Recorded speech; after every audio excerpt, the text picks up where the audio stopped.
Hello everyone, welcome to this new session. My name is Ashish, and in this session I am going to talk about a topic which is related to each of the citizen of India. I will talk about the fuel prices in India जो कि पिछले कुछ सालों से लगातार बढ़ते ही जा रहे हैं और अभी 2021 में वो रिकॉर्ड हाई पर पहुंच गए हैं. अब कुछ लोग सोच रहे होंगे हमारे पास तो कार ही नहीं है सर, हमारे लिए कैसे ये रिलेवेंट होगा. सो in the end of this video I will tell you how it is related to each and every one of us. So after watching this video you will be able to understand what is the reason behind the increasing fuel price, क्यों इतना ज़्यादा price increase हो रहा है और उसमें क्या क्या कंपोनेंट्स इंक्लूडेड हैं, and what is the central and the state governments are doing as far as the taxes are concern. तो किसी भी इंटरव्यू में या किसी भी ऐसे राइटिंग या ग्रुप डिस्कशन में अगर क्वेश्चन आता है तो you will be answer it very well, और जनरल अंडरस्टैंडिंग के लिए भी this is an important topic. So let's get started with this topic, क्योंकि इसको उतना इम्पॉर्टेंस अभी सेंटर स्टेज पे मिल नहीं रहा है जितना मिलना चाहिए था, बिकॉज हर एक इंसान की लाइफ से रिलेटेड है. But still somehow this topic has taken a back seat. Maybe इस पर भी अगर कोई आंदोलन वगैरह हो तभी ये सेंटर स्टेज लेगा. Anyway let's get started.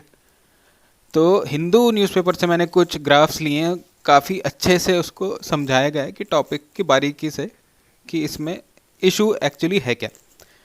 तो सबसे पहले एक important data point, Indians have spent on an average 17% of their daily income on fuel. यानी अगर एक एवरेज इंडियन एक दिन में 100 रुपये कमाता है तो उसमें 17 रुपये वो फ्यूल पे खर्च कर देता है. So that is a very high figure when compare to other countries.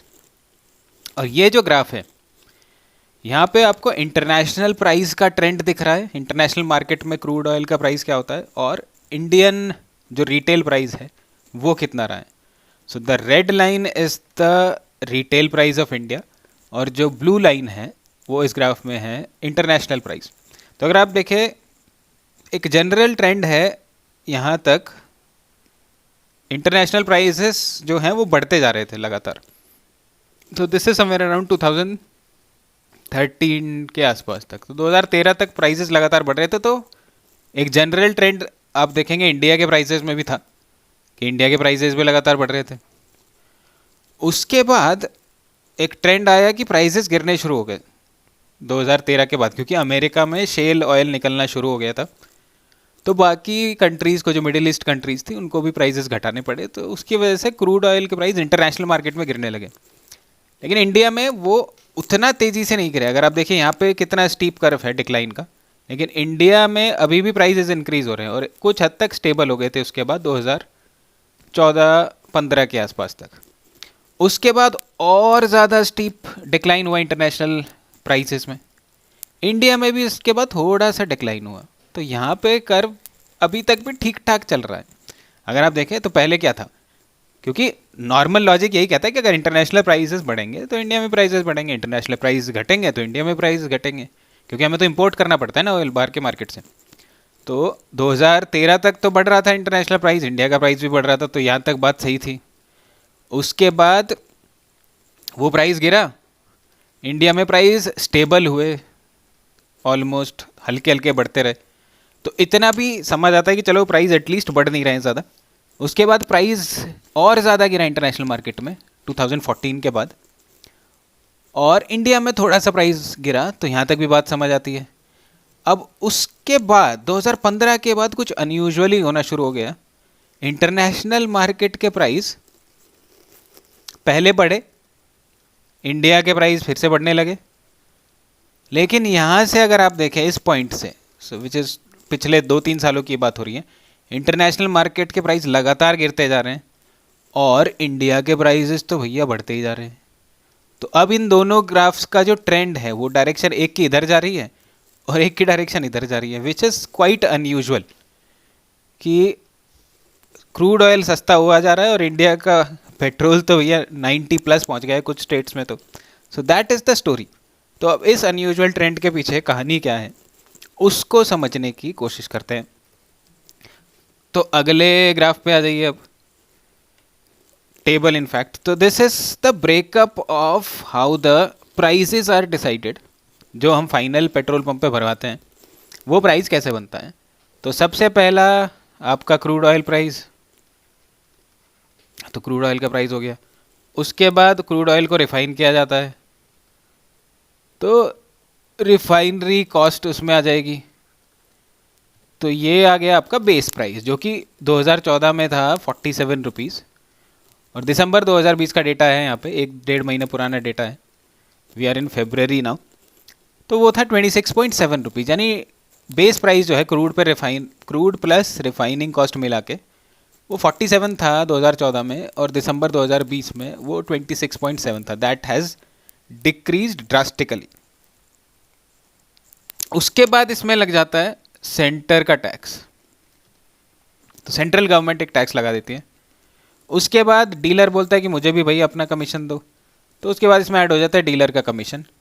And finally states भी कहते हैं कि हमें भी अपना हिस्सा चाहिए भैया, तो हम भी टैक्स लगाएंगे। तो स्टेट्स उसमें लगा देते हैं वैल्यू एडिड टैक्स, वैट जिसको बोलते हैं। That is the final retail price of the petrol और डीजल दैट वी पे। तो ऐसे पूरा प्राइस निकल के आता है। तो अगर आप 2014 का डेटा देखें तो सेंट्रल टैक्सेस थे 10.3 रुपीज़, जो कि बढ़ के दिसंबर 2020 में हो गए हैं 32.9 रुपीज़। 26 रुपये के पेट्रोल के ऊपर, बेस प्राइस के ऊपर 32.9 का टैक्स लग रहा है, यानी सेंट्रल टैक्स ही ऑलमोस्ट 125% है। इतना टैक्स कौन लगाता है भाई? बट इंडिया वाले आराम से खुशी खुशी दे रहे हैं। उसके बाद डीलर कमीशन 2 रुपये था, वो 3.65 रुपीज़ हो गया है। डीलर्स ने साफ साफ बोल दिया कि यहाँ से तो आप उम्मीद मत ही करो कि कुछ होगा, अगर प्राइजेस घटवाने हैं तो टैक्सेस घटवाने पड़ेंगे, गवर्नमेंट को कुछ करना पड़ेगा, हम कुछ नहीं करेंगे, we will not give up our commission. So that is the stand of dealers on this particular thing. उसके बाद स्टेट्स आ जाते हैं पिक्चर में। स्टेट्स का टैक्स जो था 2014 में दैट वाज 11.9 रुपीज़, अब ये बढ़ के हो गया है 19 रुपीज़। तो फाइनल रिटेल प्राइस 71.4 जो था मई 2014 में, दिसंबर 2020 के अंत तक वो है 82.3, जो कि फेब्रवरी में 90 क्रॉस कर गया है।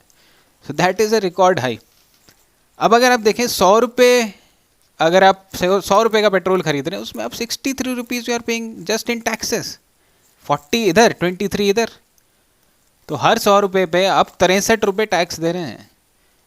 So that is a huge amount and nobody is talking about it. अगर कोई बात कर भी रहा है तो कोई ज़्यादा इसको इशू को इम्पोर्टेंस दी नहीं जा रही है। तो अभी ऐसा है क्यों, उसकी बात कर लेते हैं। उससे पहले एक और ग्राफ देख लेते हैं हम, तो एक डेटा इंटरप्रिटेशन की भी आपकी अंडरस्टैंडिंग इंप्रूव हो जाएगी। ऐसे ऐसे लाइन चार्ट्स और ग्राफ्स हैं यहाँ पे।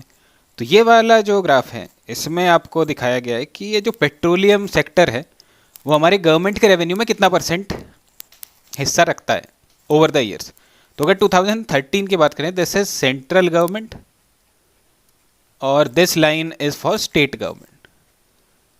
तो 2013 में सेंट्रल गवर्नमेंट का जो टोटल रेवेन्यू था उसमें से पेट्रोलियम इज अराउंड 13%। यहाँ पे अगर आप देखें दिस इज 15% वाली लाइन, ये 15% है तो उससे थोड़ा सा कम होगा, 13 मान लेते हैं इसको।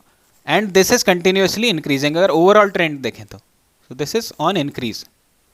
इस लाइन का अगर ओवरऑल ट्रेंड देखें तो सेंट्रल का जो पार्ट है वो बढ़ता ही जा रहा है, यानी total contribution of petroleum sector in central revenue is increasing. State की अगर बात करें तो 2013 से 20 तक या तो स्टेबल है, या अगर थोड़ा सा देखें तो मार्जिनली कम हुआ है बस। सो दैट इज़ द थिंग। तो यानी सेंट्रल गवर्नमेंट चाहती है कि पूरा जो उनका रेवेन्यू है वो बस पेट्रोलियम से ही निकल जाए। तो ऐसा वो क्यों चाहती है, उसका आंसर हमें सरकार ने खुद दे दिया है अभी जो बजट आया था उसमें। अब आप कहेंगे नहीं सर ऐसा तो आंसर नहीं दिया उन्होंने, लेकिन you need to read between the lines. This is the summary of the budget जो अभी हाल ही में आया था फेब्रवरी में। उसमें अगर आप देखें तो टैक्स रेवेन्यू जो हैं सेंटर के, जो लास्ट बजट में एस्टिमेट दिया गया था वो था अराउंड 16 लाख करोड़, 16.3 लाख करोड़। और एक्चुअल जो हुआ है, जो रिवाइज एस्टिमेट आया, यानी एक्चुअल जो टैक्स हुआ, रेवेन्यू हुआ है टैक्स से, that is only 13.4 lakh crore. यानी जितना गवर्नमेंट ने एस्टिमेट किया था लास्ट बजट में उतना भी नहीं हो पाया। उसका रीज़न ऑब्वियस कोविड एक रीज़न है, but the reality is that government का टैक्स रेवेन्यू जितना वो सोच के चली थी उतना भी नहीं हुआ है। और इस बार के जो बजट एस्टिमेट दिए गए कि अगले साल हम कितना रेवेन्यू कर लेंगे, विच इज़ 15.4 लाख करोड़। ये सारे फिगर लाख करोड़ में है भैया। तो 15.4 which is even less than the estimated amount of the last year. यानी गवर्नमेंट कह रही कि हमारी इनकम जितना पिछले साल हमने सोची थी उससे भी कम होगी अगले साल। तो इसका सीधा सा मतलब यही है कि गवर्नमेंट की इनकम नहीं होने वाली। और अगर गवर्नमेंट की इनकम नहीं होने वाली टैक्सेस से, तो क्या करेगी वो? इनडायरेक्ट टैक्सेस पे जाएगी, तो वो सारा फ्यूल पे लगा देती है, वो सब्सिडी घटाएगी। सो 3F सब्सिडीज़ गवर्नमेंट ने हटाई दी है। 3F बोलते हैं हम उसको, मैंने पहली वीडियोज़ में भी ये डिस्कस किया है, food, fertiliser and fuel. Fertiliser पे भी कम कर दिया है, फूड की सब्सिडी भी घटा दी, और फ्यूल पे तो भैया सब्सिडी का नाम ही नहीं है। So that is the story. Government के पास इनकम नहीं है, गवर्नमेंट को रेवेन्यू चाहिए, टैक्स कलेक्ट हो नहीं रहा है, तो टैक्स का पूरा जो बर्डन है वो फ्यूल टैक्स से वो ले रही है। That is the thing. वो हमने पिछले ग्राफ में भी देखा कि कितना पेट्रोलियम सेक्टर का कॉन्ट्रीब्यूशन है। अब ऐसा क्यों करना पड़ रहा है वो भी देख लेते हैं। There is a term called tax to GDP ratio. तो कोई कमेंट बॉक्स में मुझे बता दो ये टैक्स टू जीडीपी रेशो होता क्या है। तो गवर्नमेंट की ऑफिशियल फिगर्स हैं कि टैक्स टू जीडीपी रेशो इस बार रहा है 9.9%, जो कि 2016-17 के आसपास था 11.2%। यानी टैक्स टू जीडीपी रेशो और कम हो गया। यानी टैक्स जो है पूरी जीडीपी का कितना परसेंट है, तो इस बार है 9.9%, पहले हुआ करता था 11.2%। That means this is increasing. यानी लोग गवर्नमेंट की जो टैक्स इनकम है वो कम हुई है, वो जो कि नंबर से भी साफ साफ दिख रहा है। और अगले सालों में वो पिछले साल से भी कम रहेगी, ये भी गवर्नमेंट खुद ही बोल रही है। सो उसमें भी अगर डायरेक्ट टैक्स देखें तो डायरेक्ट टैक्स जो कि डायरेक्टली लोग देते हैं, income tax etcetera, which is only 4.9% of the GDP. That means government को रिलाई करना पड़ेगा किस चीज़ पे? इनडायरेक्ट टैक्स पे। और इनडायरेक्ट टैक्स में वो सबसे इजी उनके लिए है कि फ्यूल टैक्स बढ़ा दो। सो दैट इज़ सिंपल फंडा फॉर द गवर्नमेंट। तो इसीलिए गवर्नमेंट बढ़ाई जा रही है टैक्सेस। लोग कुछ कह नहीं रहे, जब तक लोग कुछ कहेंगे नहीं गवर्नमेंट बढ़ाती जाएगी, क्योंकि उनका तो फ़ायदा हो रहा है। So that is the thing. अब एक बहुत ही एक अच्छा सा एनालिसिस दिया है एसबीआई ने अपने इकोर ऐप में जनवरी में। उन्होंने एनालिसिस तो अच्छा किया है, बट ये खबर ज़्यादा अच्छी नहीं है। उन्होंने बताया कि अगर ये टैक्स रैशनलाइजेशन नहीं हो, यानी गवर्नमेंट ने अपने टैक्सेस नहीं घटाए ऑयल प्राइसेस पे, so it will result in an upward bias in inflation. यानी इन्फ्लेशन यानी महंगाई बढ़ जाएगी। ऐसा क्यों होगा? अब जो पहले शुरुआत में मैंने एक क्वेश्चन लिया था कि कुछ लोग बोलते हैं कि सर हमारे पास तो कार है ही नहीं, तो हमें तो कोई फ़र्क ही नहीं पड़ता है चाहे कितना भी हो जाए प्राइस, हम क्या करें, हमें तो पेट्रोल भरवाना नहीं है। बट अगर आपको पेट्रोल नहीं भरवाना है तो पब्लिक ट्रांसपोर्ट भी तो महंगा होगा, ट्रांसपोर्टेशन कॉस्ट बढ़ेगी, पब्लिक ट्रांसपोर्ट तो लोगे वो भी महंगा हो जाएगा। तो that will impact each and every one of us. और भी कुछ नहीं, जो डेली ज़रूरत का आप सामान खरीदते हैं वो भी तो एक स्टेट से दूसरे स्टेट जाता है ट्रांसपोर्ट होके, तो ट्रांसपोर्टेशन कॉस्ट बढ़ेगी, तो अल्टीमेटली कंज्यूमर ही पे करेगा उसको, बिजनेसेस थोड़ी पे करेंगे। So if the transportation cost is increasing then everything will increase. तो एसबीआई कहता है अपने एनालिसिस में कि इन्फ्लेशन बढ़ जाएगा। और एक और चीज़ निकल के आ रही है इसकी वजह से, जो कि ये फ्यूल प्राइसेस बढ़ते जा रहे हैं, लोगों का नॉन डिस्क्रिशनरी जो स्पेंड है वो 65% तक जंप कर गया है। नॉन डिस्क्रिशनरी स्पेंड मतलब ऐसी चीज़ें इन पे आपको खर्च करना ही करना है। तो अगर आपके घर में कार है तो आपको पेट्रोल भरवाना ही पड़ेगा, कोई ऑप्शन ही नहीं है। ऐसा थोड़ी है कि चलो आज पेट्रोल नहीं भरवाते, आज पानी से चला लेते हैं थोड़ी देर। सो ऐसा तो होता नहीं है। सो नॉन डिस्क्रिशनरी स्पेंड आपको बढ़ाना पड़ेगा, जिसकी वजह से बाकी चीज़ों में लोग स्पेंड नहीं करेंगे तो डिमांड कम हो सकती है। So there are implications of these things. इसलिए एसबीआई गवर्नमेंट से कह रहा है कि भैया गवर्नमेंट थोड़ा ये टैक्स का रैशनलाइजेशन कर लो, इतने टैक्स लगाना सही नहीं है। बट अभी तो गवर्नमेंट सुन नहीं रही है किसी की। They are not in the mood to cut down the taxes. In fact एक एग्री सेस भी लगा दिया गया है। एग्री सेस उन्होंने कहा है कि इसका नेट इम्पैक्ट नहीं पड़ेगा कंज्यूमर पे, बट गवर्नमेंट को बहुत फ़ायदा होगा, क्योंकि एग्री ये जितने भी सेस होते हैं ये सीधा सेंट्रल गवर्नमेंट को चले जाते हैं, तो सेंट्रल गवर्नमेंट की इनकम और थोड़ी बढ़ जाएगी। गवर्नमेंट की अपनी मजबूरियां हैं क्योंकि उसकी टैक्स रेवेन्यूज़ हो नहीं रहे हैं। So ultimately they are doing कि आप सीधा सीधा फ्यूल टैक्सेस बढ़ा दीजिए। तो अब इसमें कुछ भी सही और कुछ भी गलत नहीं है अपनी तरफ से, गवर्नमेंट के अपना पॉइंट ऑफ व्यू है। एज कंज्यूमर्स उनको तो पैसे देने ही देने हैं, बिकॉज कंज्यूमर तो पैसे देने के लिए बना है ऐसा लगता है। सो जब तक लोग कुछ नहीं कह रहे हैं तब तक ये प्राइसेस ऐसे इंक्रीज होते रहेंगे। इधर इन्फ्लेशन बहुत ज़्यादा बढ़ जाए तो गवर्नमेंट को टैक्सेस घटाने पड़ जाएं, या फिर लोग ज़्यादा हल्ला मचाने लगे तब गवर्नमेंट को टैक्सेस घटाने पड़ जाएं। That is the only two situations. आपका क्या पॉइंट ऑफ व्यू है इस पूरे एपिसोड पे? You can tell in the comment box what should be the ideal approach for the government of India. क्या उन्हें टैक्सेस ऐसे बढ़ाते रहना चाहिए या कुछ और उपाय भी हो सकता है इसका? So I hope you like the analysis. आपको रीज़न समझ आ गया होगा, और अगर किसी एग्जाम में या इंटरव्यू में पूछा जाता है तो आप अच्छे से इसको एक्सप्लेन भी कर पाएंगे. We will now again meet with something new in the next session. Till then keep learning.